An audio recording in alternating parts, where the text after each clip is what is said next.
The moment I saw it, my stomach twisted into knots.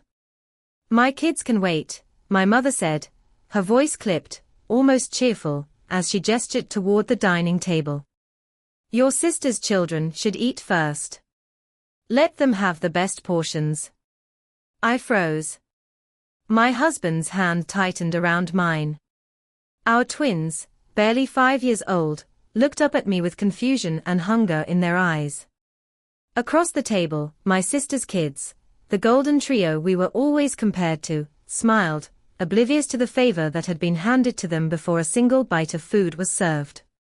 I'm Lena, and this wasn't the first time I'd felt the sting of my family's favoritism, but seeing it play out so blatantly in front of my own children left me reeling. My sister, Nina, leaned back in her chair, grinning as if the world had always been fair, and of course, in my family's eyes, she had always been the perfect child, charming, obedient, and endlessly celebrated. Meanwhile, I had spent years navigating a labyrinth of comparisons, lectures, and backhanded lessons meant to remind me, and now my children, that we were secondary. This time, the slight felt almost unbearable. I tried to keep my voice steady. "Mom, are you serious?" I asked, hoping that maybe I'd misheard. Her smile didn't waver. "Of course. They're our priority right now. Your kids will manage." Manage. A word that felt like a knife.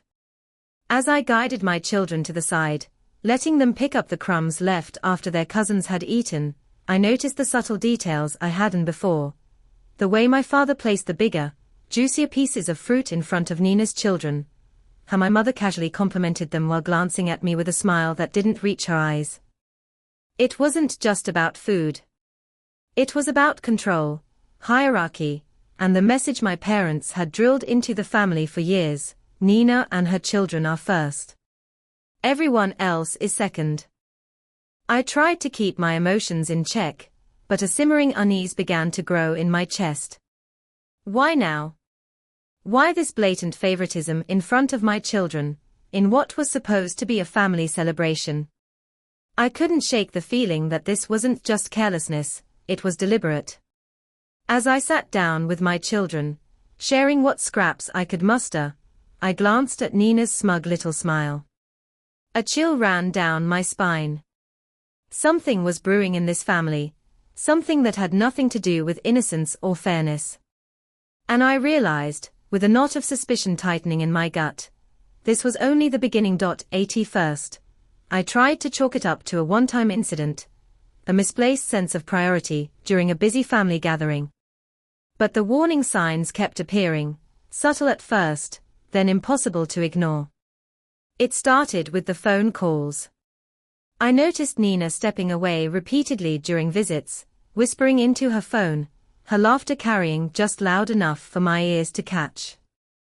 When I asked her what she was discussing, she shrugged, flashing that infuriating, confident smile.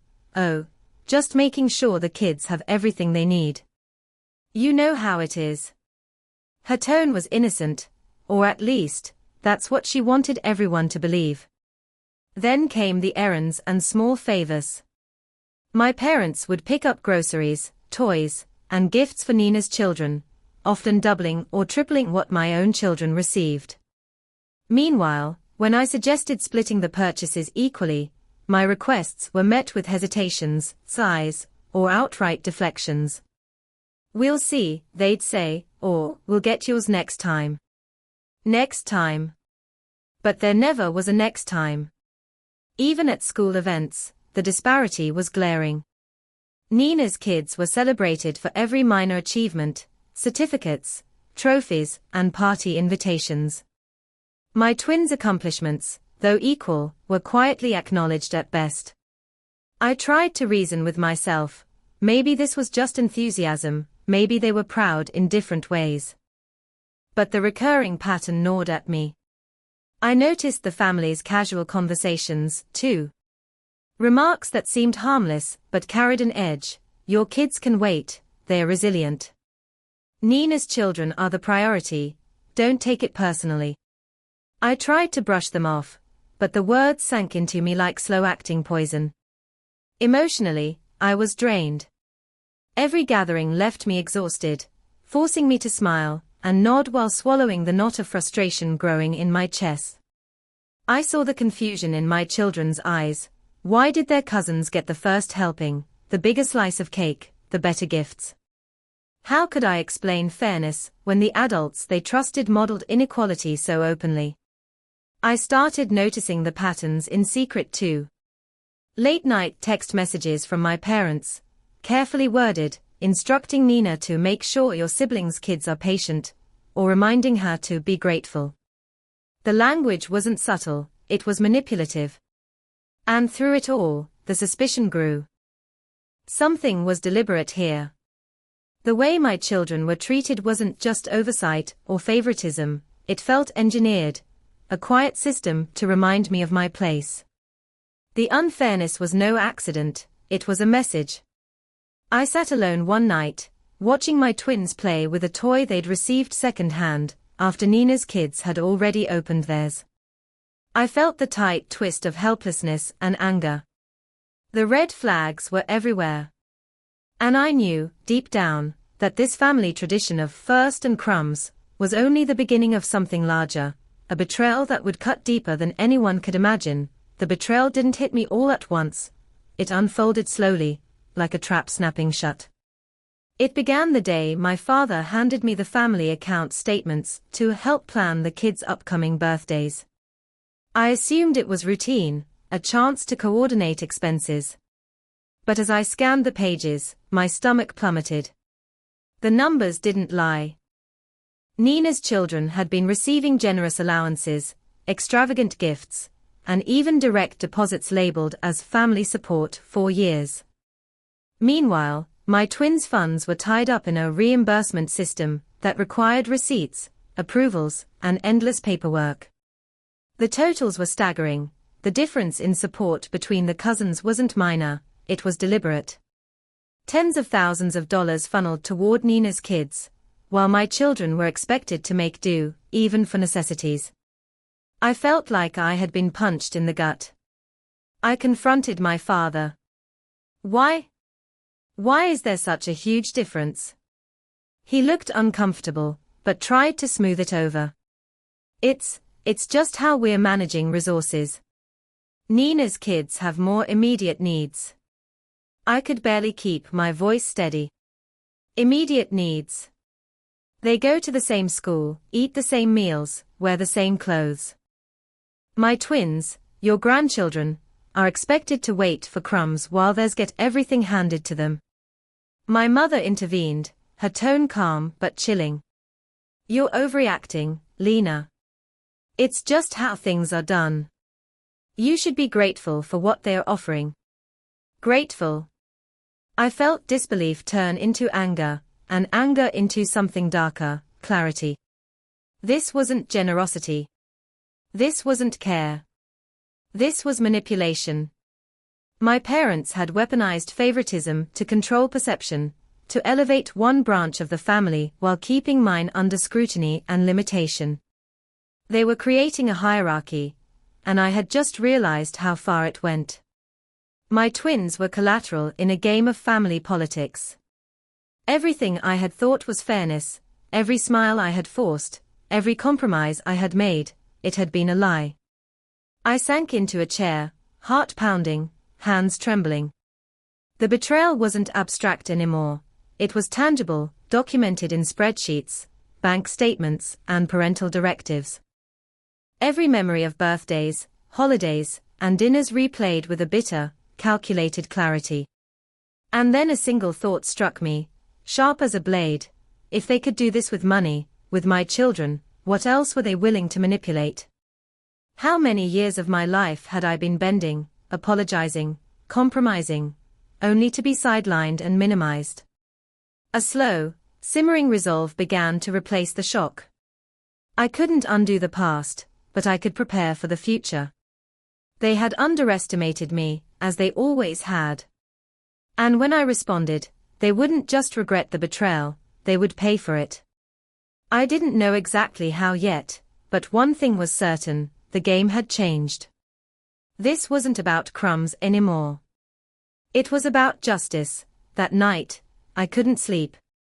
I kept replaying the statements, the glaring disparity in treatment between my children and Nina's, the way my parents had smiled as if handing crumbs to my kids was a kindness. My chest ached with hurt, but beneath it simmered a quiet, fierce determination. I realized something vital. This wasn't just about money. This was about control, about favoritism weaponized to dictate who felt valued in the family. For years, I had tried to stay patient, to explain, to reason, but it had changed nothing.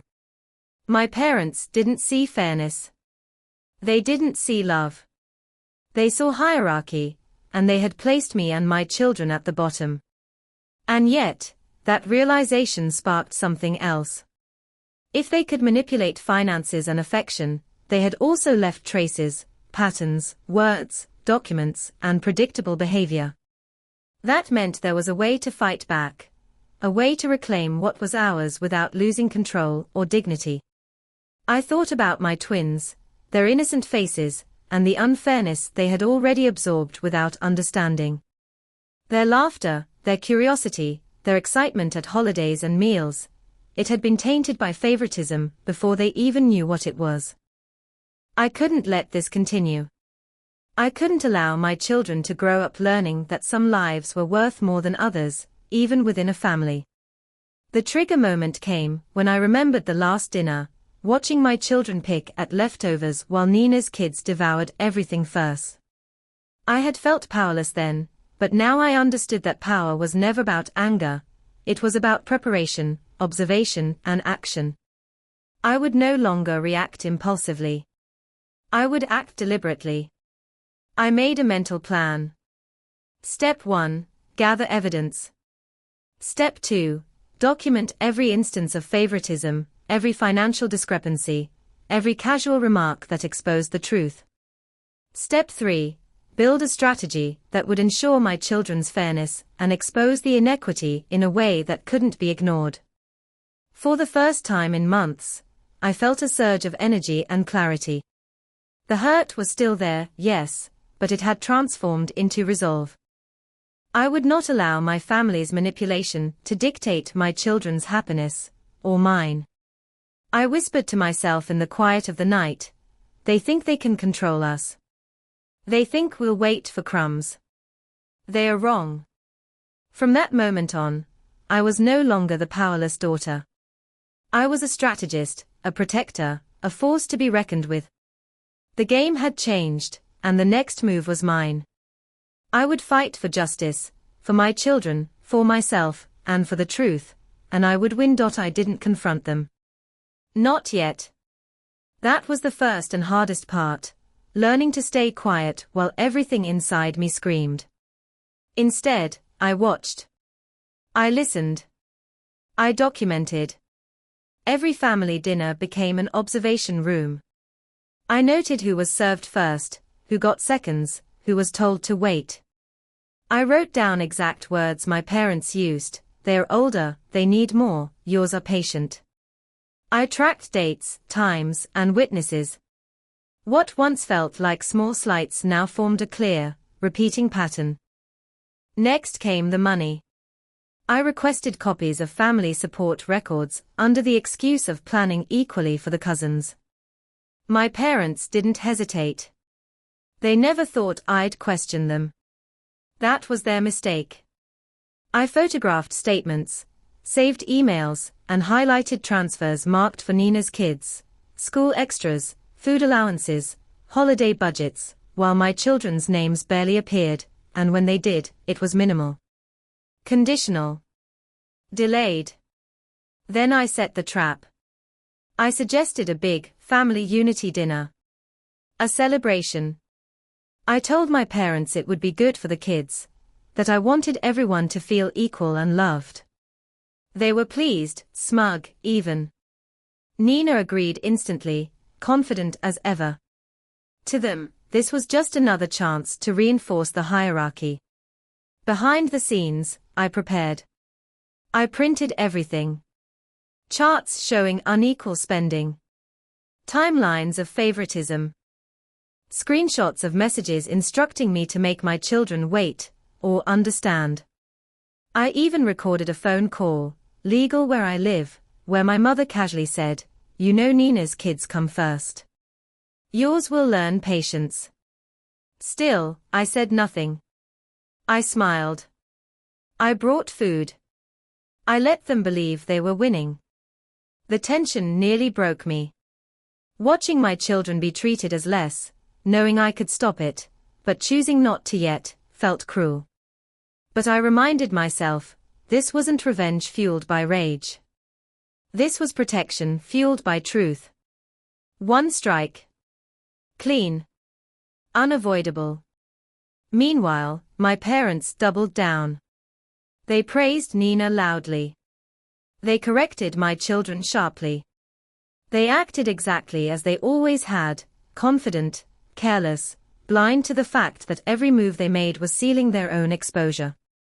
By the night of the dinner, everything was ready. The documents were organized. Copies were backed up.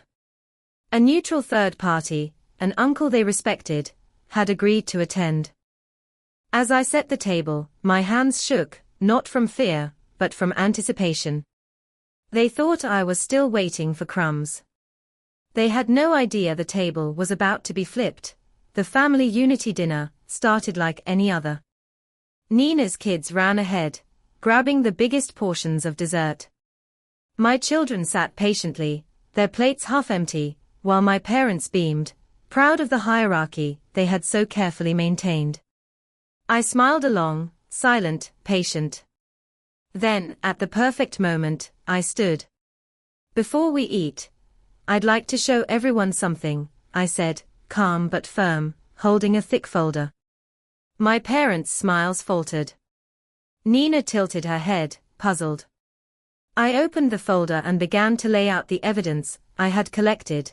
Spreadsheets comparing allowances, screenshots of messages instructing my children to wait, and photos from past holidays, showing the deliberate inequality. Each page, each note, each timestamp revealed a pattern that was impossible to deny. I looked at my parents. This isn't oversight. This is favoritism, calculated, consistent, and repeated. My children have been treated as second class, while yours have received everything first. My father's confident posture stiffened. My mother's face went pale. Then I played the recording of my mother saying, "You know Nina's kids come first. Yours will learn patience." The room went silent. My twins looked up, wide-eyed, finally understanding why they had always waited while their cousins were served first. I turned to Nina, whose smug smile had faded. "Even your kids have been complicit in this system. But now everyone sees the truth." A cousin whispered, "I had no idea it was this bad." Others murmured agreement, nodding at the charts and evidence. The neutral uncle I'd invited leaned forward, eyes sharp, shaking his head. By the time I closed the folder, my parents were visibly shaken. Their authority had crumbled. Every casual excuse they had offered was now exposed for what it was: control disguised as care, hierarchy disguised as generosity. Then came the final blow. I stood and addressed the room, my voice steady. "From now on, my children will not wait. They will be treated as equals, with dignity. And I expect the same respect you've denied them all these years." The weight of the revelation sank in. My parents sat humiliated, stripped of the illusion they had built for decades. Nina's children, once untouchable, looked sheepish. My twins smiled, finally unburdened, finally first for once. I had turned their favoritism into exposure. Their manipulation into public proof. The golden hierarchy had shattered, leaving them powerless and seen for what they truly were. And in that room, I realized something profound. The crumbs they tried to control me with had been my weapon all along. I had been patient. I had been precise. And now, justice had been served, not quietly, not subtly, but fully, undeniably, and in front of everyone who mattered. The balance had shifted. The golden children were no longer untouchable. And my children, and I, were finally free. The aftermath was almost surreal. Within days, word of the dinner, and the evidence I had revealed, spread quietly but decisively through the family. My parents, once the unquestioned authority, were met with whispers of shock and disapproval. Their carefully maintained image of fairness and benevolence had crumbled, leaving them exposed as manipulators who favored one child and her family above all others. Nina, whose smug confidence had always been unshakable, now moved cautiously. Her golden trio, once untouchable, were learning an uncomfortable lesson: privilege is fragile when truth comes knocking. My twins, on the other hand, laughed freely, played boldly, and accepted treats without hesitation. For the first time, they experienced equality, and it was liberating. Even distant relatives, previously unaware of the subtle favoritism, began to notice. Comments shifted from polite nods to supportive acknowledgement of fairness. I had turned the family's private hierarchy into public accountability. The crumbs were gone. My children and I now sat at the table as equals, and the message was clear: manipulation and favoritism could no longer rule unchecked. Emotionally, I felt a profound sense of relief. The weight of frustration, hurt, and quiet resentment that had pressed on me for years melted away. I had fought not just for my children's fairness, but for their dignity and my own. I had turned calculated injustice into a lesson of accountability, delivered quietly, but with undeniable impact. To anyone watching this story, have you ever been sidelined, belittled, or made to feel less by those you trusted? Have you had to watch others get everything while you were told to wait for crumbs? Share your story in the comments. I want to hear how you faced your own moments of betrayal. And if you want to see more stories of justice, clever strategies, and standing up to unfairness, subscribe to my channel. Because here's the truth I learned: those who try to control and humiliate others often forget one thing: the person they underestimate can rise stronger, smarter, and unstoppable. In my family, the crumbs had been used to teach obedience, but they ended up teaching justice instead. And the golden children. They learned that privilege fades when fairness is demanded. Poetic justice isn't always loud or violent. Sometimes it's quiet, deliberate, and undeniable, leaving no shadow of doubt about who truly deserves a place at the table. And as I watched my twins finally dig in without hesitation, I realized the lesson of equality had arrived, and it was long overdue.